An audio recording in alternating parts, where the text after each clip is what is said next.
As a result of not finding a man at home, few on television, few in school, and not wishing to attend church, the last place is the streets. And that's the problem. The streets do a very poor job making men. They do a better job making pimps, pushers, and a few basketball players. If I wasn't in the rap game, I'd probably have a key knee deep in the crack game. Because the streets is a short stop. Either you're slinging crack rock or you got a wicked jump shot. Shit, it's hard being young from the slums, eating 5-cent gums, not knowing where your meal's coming from. And now the shit's getting crazier and major. Kids younger than me, they got the Skygram pages. Going out of town, blowing up. 6 months later, all the dead bodies showing up.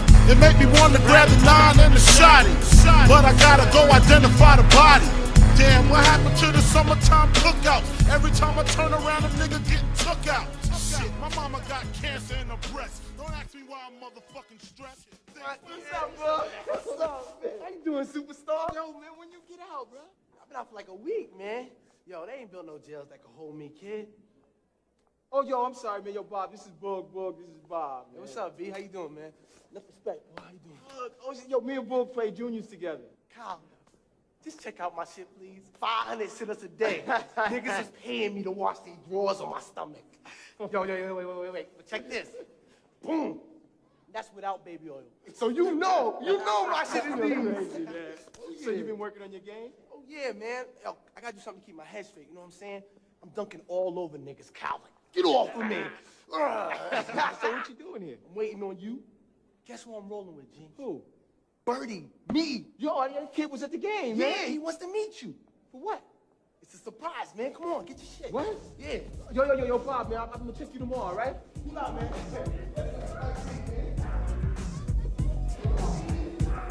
Everybody knew I was good in basketball, I was talented, and I kind of wanted to blossom on like a big stage, and everybody's like, okay, we got to watch out for him even more, like make sure he don't do anything to get in trouble, can't nobody bother him, let him be himself, let him just go on his own path, and he has a bright future to make it out here.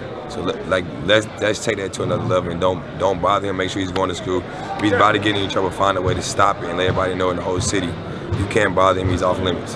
This was my sanctuary. When I come to the rec, I ain't had to go nowhere. I stayed for hours. You know, I ate here, I did my homework here, I had mentors here, I had older guys that I was looking up to. You know, I did everything here in this rec center, so I didn't have to be on the streets. If you want to really focus and really play a sport and really be there, you got to stay out the streets.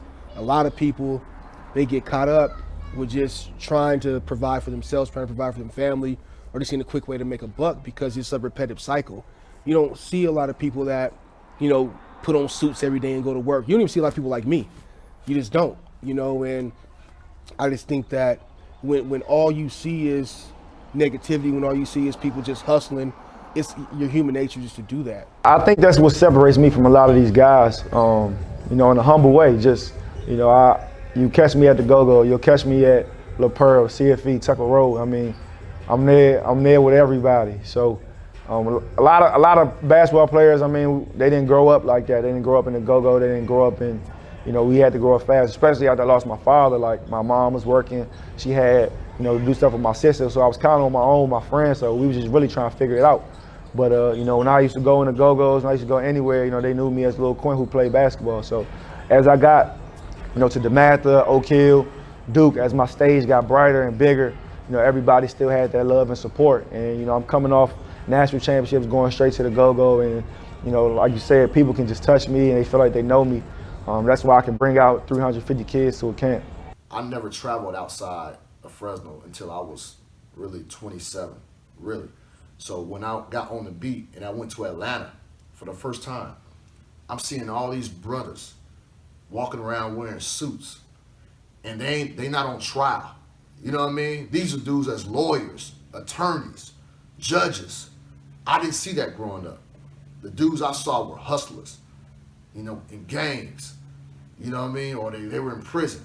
So that turned my life around. That made me realize, like, there are different ways that, you know, that we can go about this world. I didn't see that growing up. I feel like I was fortunate enough that my dad kind of kept me sheltered growing up. So I never really got the negative street energy. I always got the love, of course, but, you know, I never got someone trying to take me under their wing or, you know, trying to get in too close. My dad always did a good job of keeping me sheltered, keeping me out the streets. but, you know, showing me off enough to, you know, I still get that love. So, you know, I've been fortunate. I've had a great balance. I said the way that I grew up, like new, like they say, groupies, guys or girls, like they couldn't really get to me because the people that I grew up around, you know, are the same people that I'm still with to this day. So that's easy to sniff out somebody that just wants to come around for the ride.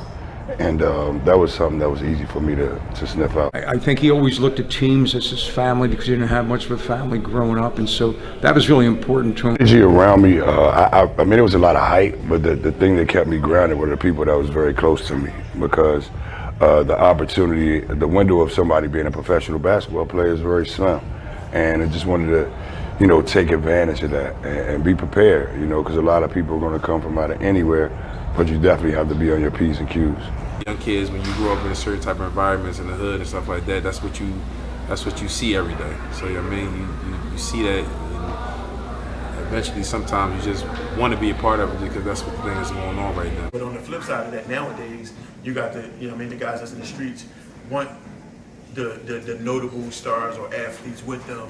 You know what I mean? So they want to be with them because they aspire to be, you know, have that type of street cred, that type of respect. And then the street people, you know, want to be with the youngins because they want that type of, you know, success on the, you know, on that note board. That's my young boy. They want that claim to fame of having, you know, him in their stock. A lot of my family was like that, so you know, I mean, I kind of already knew what it was, and like my nephews and my family was already in it. So like most of those guys already knew me. They used to come to my basketball games and all that. So it was like, he got a great chance. Nobody can bother. You know how it goes. Nobody can say anything to him. And for me, I stayed to myself anyway. I always hung out with my guys and just did my little dirt here and there. You know, trash with them and doing nothing illegal, then you should be good. Like a game, that's a public setting, ain't nothing about to happen. Like, you just gotta know, like I said, you gotta know how to navigate through all that. Up in the neighborhood, there's a liquor store on every corner. There's drugs on every corner. And then they're reading in history books, and I say this to a lot of people, that we're savages, we were slaves. Away from junior high school, like I said, all the way from junior high school to high school, graduating, and just like having people like, gee, get me. Man, come on, man, you ain't get us tonight, dog. You can have that kind, or you can be like that.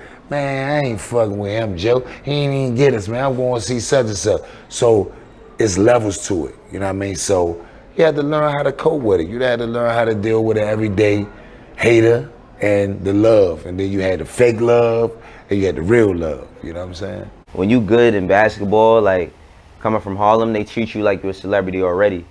So it's like, if you're a teenager and you're the best baller, you could get every single girl. You know what I mean? Like, you can get your sneakers early. You know what I mean? Like, you get like preferential treatment above everybody. You know, that's kind of how it goes down. Like everybody kind of embraces you as the champion because everybody wants to see you make it. You know? Look, man, it's more to life to getting a shot than just hitting that jumper. You know what I'm saying? I know you want the finer things in life. And I can get them for you. All you gotta decide is how bad you want them. I wouldn't ask you to play for me, homeboy, unless it was good for the both of us. The both of us. Just think about it, all right?